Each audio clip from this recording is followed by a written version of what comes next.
ఉగాది పండుగ నాడు పంచాంగ శ్రవణం దీన్ని తీరాలి. వసంత ఋతువుకు మొదటగా చెప్పబడే ఈ ఉగాది రోజు అనేక వ్రతములు ఆచరించే కూడా ప్రారంభ దినంగా చెప్పబడింది మన హిందూ ధర్మశాస్త్రంలో. మన ఉత్తర భారతదేశంలో కానీ దక్షిణ భారతదేశంలో కానీ ఈ ఉగాది నాడు కొన్ని వ్రతాలు ప్రారంభిస్తూ ఉంటారు. నందననామ సంవత్సర ఫలితాన్ని చెప్తున్నాను. కలియుగ శతాబ్దంలో 5113, విక్రమార్క శతాబ్దంలో 2069, శాలివాహన శతాబ్దంలో 1934, హిజరీ శతాబ్దంలో 1931, 33, శ్రీ రామానుజాబ్దంలో 995, భారతదేశ స్వాతంత్రాబ్దంలో 65, శ్రీ మధ్వాచార్యాబ్దంలో 896.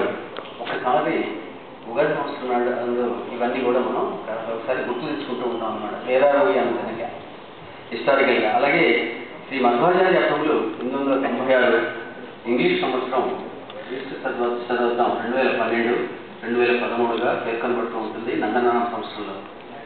శ్రీ నందననామ సంవత్సరంలో నవనాయకుల ఫలితాల గురించి చెప్తున్నాను. మన మినిస్ట్రీలో ఉన్నటువంటి పోర్ట్ఫోలియోలో కానీ ఈ ఉన్నటువంటి 7 గ్రహాలను వాళ్ళకి ఆ యొక్క ఈ ఎస్ట్రాలజికల్ క్యాలిక్యులేషన్ ప్రకారం పోర్ట్ఫోలియోస్ వస్తూ ఉంటాయన్నమాట.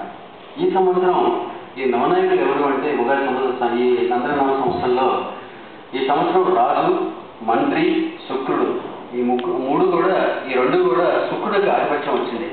అందువలన భూమి సస్యవంతం అవుతుంది, పంటలు బాగా పండుతాయి, మంచి వర్షాలు కురుస్తాయి, గోవులు పాలను అధికంగా ఇస్తాయి, ప్రజలలో సుఖపడుట ఎందు ఆసక్తి ఎక్కువగా ఉంటుంది. అంటే ప్లెజర్స్ ఎక్కువ అవుతాయి. శుక్రుడు ప్లెజర్స్కి కారకుడు అనమాట. అందువలన everybody will enjoy high pleasure this year. అలాగే ప్రజల్లో సుఖపడుట ఎందు ఆసక్తి ఎక్కువగా ఉంటుంది. అందువలన ప్రజలు ఎక్కువ సంతోషపడుతూ ఉంటారు. అలాగే ధాన్యము విశేషంగా పడుతుంది ఈ సంవత్సరం.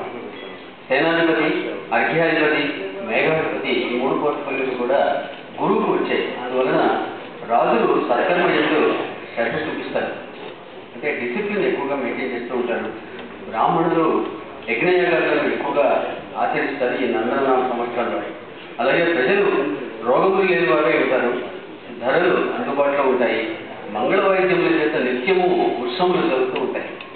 ఎక్కడికెళ్ళినా కూడా మీకు ఎక్కువగా మంగళ వాయిద్యాలు వినిపిస్తూ ఉంటాయన్నమాట. తర్వాత సస్యాధిపతి, నీరసములకు అధిపతి చంద్రుడు. అందువలన జలధాన్యములు, ఫలధాన్యములు, వృక్షజాతులు చక్కగా ఫలిస్తాయి. ముత్యములు, రత్నములు, సువర్ణము, కంచు, వస్త్రములు, ఆభరణములు విరివిగా ప్రజలకు లభిస్తాయి ఈ నందననామ సంవత్సరంలో.